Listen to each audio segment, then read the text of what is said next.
He's not misusing the system as many companies do. It was a retirement, but it wasn't a total retirement. I bartended a few years. I continued working at the store.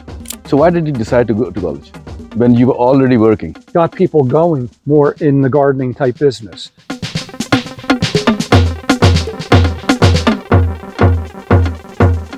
Hello there. Must have been watching us for some time. And if you're new, welcome to the channel. My channel's name is My Friend Bob, and this is Bob. Good afternoon all. It's a beautiful day in late July. Bob, give a rough introduction who Bob is. I intentionally didn't even give your last name out. And give my last name. No, I did not. Oh, okay. Well, I'll give it out. My name is Bob Amberg. We've had a farm in Scotch Plains for many years. My grandparents moved up in the 50s to Scotch Plains with my father and his uncle and their families as they grew. They opened the farm. In the mid-60s, my uncle saw the use garden centers and he decided to open up a garden center. I've worked at the farm for my whole life, really. We lived nearby. So even when we were young, we spent a lot of time on the farm. We had animals. We specialized in growing perennials, pansies, flowers like that. They were suppliers to the World's Fair of their pansies and flowers. You know, they had a very good reputation at that time. I started working, well, I started getting paid for working when I was 13, when my uncle opened this garden center. And the reason I started working for him is I was tired of working for my father out in the field. Unfortunately, after I started working for him, a few years had gone by. My uncle developed a brain tumor and passed away. That's when I was a junior in high school. And my father ended up moving out of the fields and into the garden center. I ended up working for him anyway. So it's kind of meant to be. And that was many years ago. I graduated high school in 1975. I'm going to think about how long ago that was, but our 50 years coming up. When I got out of high school, I didn't really go into college right away. I bartended a few years. I continued working at the store. And then after about 5 years, I decided to go back to school. And I did. I went to Union College for a couple of years at night. And then I ended up going to Kane College, where I eventually got a degree in accounting with a minor in biology and a minor in criminal justice. Went back to work, never used the degree in accounting. Decided I hated it. I had a job offer from one of the banks and a 3-letter agency. I won't even go into that. But I decided against both of them. My grandfather had passed away at the time, and my grandmother asked me to stay and help my father, and that's what I ended up doing, and it's been that way ever since. So let me bring you back to the farm, because I'm very interested, because this is where I met you. This is where I learned a lot from you. Mm-hmm. And it makes me sad that it's closed, and we'll talk about that also. But right now, give us a bit more history, a bit more granular. What were the good years? What were the bad years? And how did that all work out? Well, there really wasn't too many bad years, other than, you know, my uncle passing, you know, family members moving on, and having to adjust with that. By bad years, that really meant as far as the business was concerned, or well, there was always struggles economically. It wasn't one of the best businesses, but we did a lot of growing of vegetables that we used for ourselves. We did a lot of hunting and fishing, and that helped get us through the good times. Definitely in my family, we had 6 kids, and I don't know how my mother did it, but she raised us. We never went hungry. We ate a lot of venison, and you know, we got by that way. Now, we met, I think around 15 years ago. And one of the things which I really appreciated about you, and when I originally came, I thought you were a bit too expensive. I was cheap about everything. And I'm like, he's a bit expensive. But what I started learning from you is the whole learning part of it. And I said, you can't pay for that. Okay. And that was my experience, which kept on bringing me back to you. And then we developed our own friendship. and then we started talking, chatting whenever you had some time. So that's my experience with that farm. Well, that's kind of funny because when I met my wife over 30 years ago, uh, there's another garden center a few miles away, Mealy's, and they're good friends. They were great people, but her family always went to them because they were less expensive than we were. So it was, surprising that she came around to me. When I say expensive, just remember that paying that dollar or two extra when you go to a local garden center, which is run and owned by a family, is worth it. The amount of knowledge you acquire, you're not about to acquire through Google or anything on the internet. It's direct knowledge. Hands on. Right. And to the point when we became friends, we exchanged our telephone numbers. I'll take a picture and ask him, okay, what is this? I do not know. And I'm still learning. You must have seen our video about him uh, transplanting some tomatoes and lettuces. And you would have seen his mastery. And if you have not, you should go back to the channel and look for it. His humbleness, I really appreciate it. His sense of humor, I don't. Uh, but that said, I think we have developed a good relationship in all Certainly. these years. Certainly. Now to college.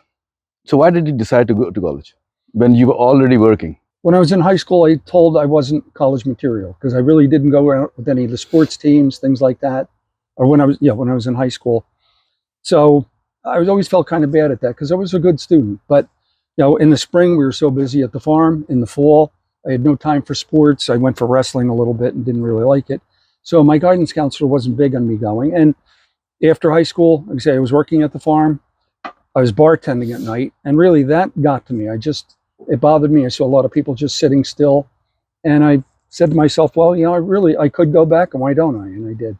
And I did very well. And you said King College, right? Which is Kane today. Kane University now, yes. Kane University now. Yes. Yeah, it was college and it's a university now. Yes, it was close. A lot of the classes, again, for a couple of years, they'd be all at night or whenever I could.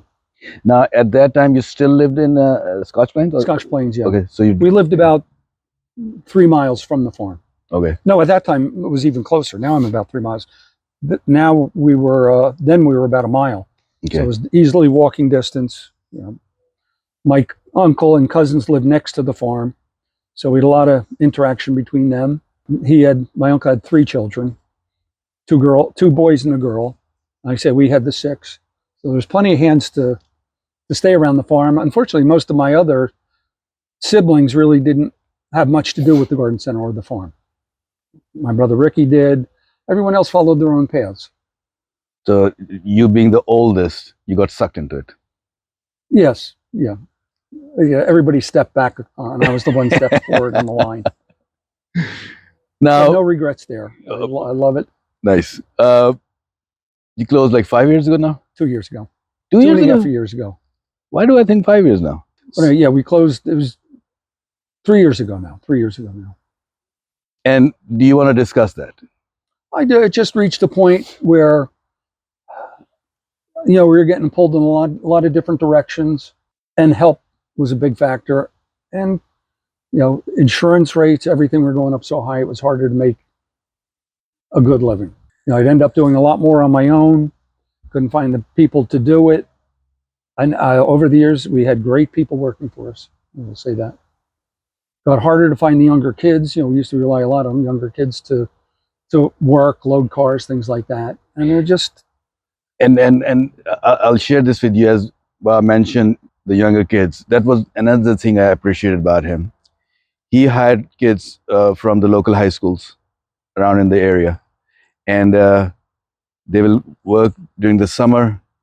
Winters, in our climate, there's hardly anything to do. Right. So you get by on your own pretty well. But I really appreciated that he's not misusing the system as many companies do, as many businesses do in North America. People who live in North America will understand. I do not need to go into the details of it, but who don't, there's a labor market over here which is underground. Good people over there also, but he did try to do the right thing.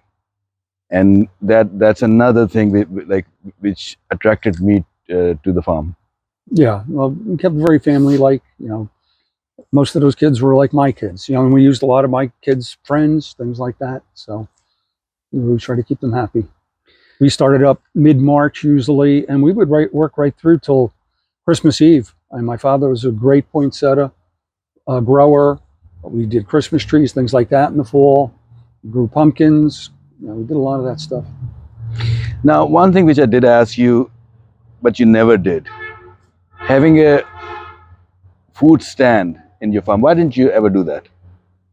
We had enough to do because we grew most of our own plants. We still did work out in the field. It just wasn't enough hands to do it. So, would you say the reason of you closing down? Surely you wanted to go into retirement. I understand Mm-hmm. that, but you're still young to go into retirement I'm because 66. I'm not planning to retire till I'm 70. I So, number of friends who were so you were thinking of going into retirement. I understand, yes. even at a young age. It wasn't really a full retirement as we closed the retail store. We still had the greenhouse open. We still did grow stuff in the field. We had to maintain our farmland tax assessment on the property tax. Uh, and I had several customers that I kept. One was a church. I do a number of apartment complexes that I would still grow for in the spring and early summer. One, unfortunately, COVID had happened right at the time that I'd closed up. But we used to do the Union County Master Gardeners plant sale. They did a big plant sale each May, and I was able to grow a lot of stuff for them. So I did continue to use the greenhouse for that. I changed around the store. We turned around and converted all the display beds into vegetable beds. So it was a retirement, but it wasn't a total retirement. So you have alluded to. So out of the three things, which will be the biggest reason? Wanted retirement, not having good health, or other businesses which were It was really a coming cheaper. balance of the three. I couldn't see one was stronger than the other. I was tired of it. I'd been doing it for 60 years, 60 plus years, or 55 plus years. The help was a struggle, but again, I had learned to do a lot of it with the few hands that we had. My brother had left the business a few years before, so I didn't have much other family help. My mother had gotten sick a few years before, and we were dealing with that. And I'm dealing with my father's health now, too. So I wanted to devote a lot more time to her. Other businesses, yes and no. I think you mentioned in the first video about the big box stores like Home Yep. Depot, and I never really saw them as a big threat. To me, they almost inspired people. People would go there and pick up plants that really wouldn't have done it before. They would buy these plants and they'd try them. And then maybe it would whet their appetite. Sophisticated, I guess. And they'd come because we used to grow a lot of different perennials, native wildflowers, vegetables that people could, like tomato varieties people couldn't really get. We did a lot of hot peppers. So I think stores like that really got people going more in the gardening type business. Sure, they had cheap mulch, they had cheap flowers, which aren't as cheap anymore. But I think a lot of them got started on that path of gardening, and that continued. I think one thing that used to hurt us a lot more towards the end was the stores like ShopRite, Acme, King's. Traditionally The supermarkets. supermarkets, yeah, because they're one-stop shopping. Traditionally, the stuff they had usually was pretty not up to full quality. I didn't think of them as competition, but over the last 10 years, they've really upped their game, and the stuff they get is nice. The stuff they get is reasonable. Uh, I had to go out for an Easter flower order once. My guy in South Plainfield, I'd get them from, ran out of like daffodils. He was charging around $4 a piece at the time. I think I picked them up. Well, he was charging $3.75. The ShopRite in Clark here was 3 for $12.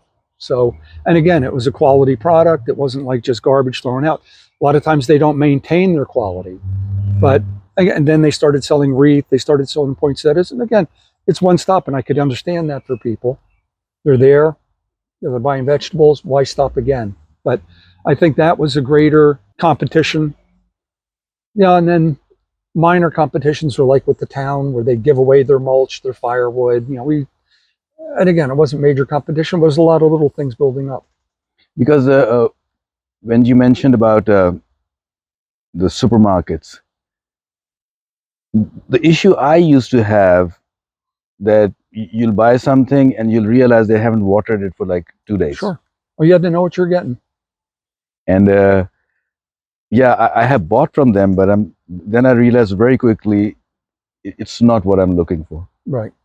And that was another thing which actually kept on bringing me back to the store. We'll do two parts to this conversation. This is part one. In part two, questions I have for Bob is how the weathers or the microclimates have changed, and we live in 6A in northern Jersey. Any parting words for part one, Bob? It's been very enjoyable sitting out and talking with you, and I'm glad to share any other questions anyone else has. Like and subscribe our channel, and thank you very much for watching.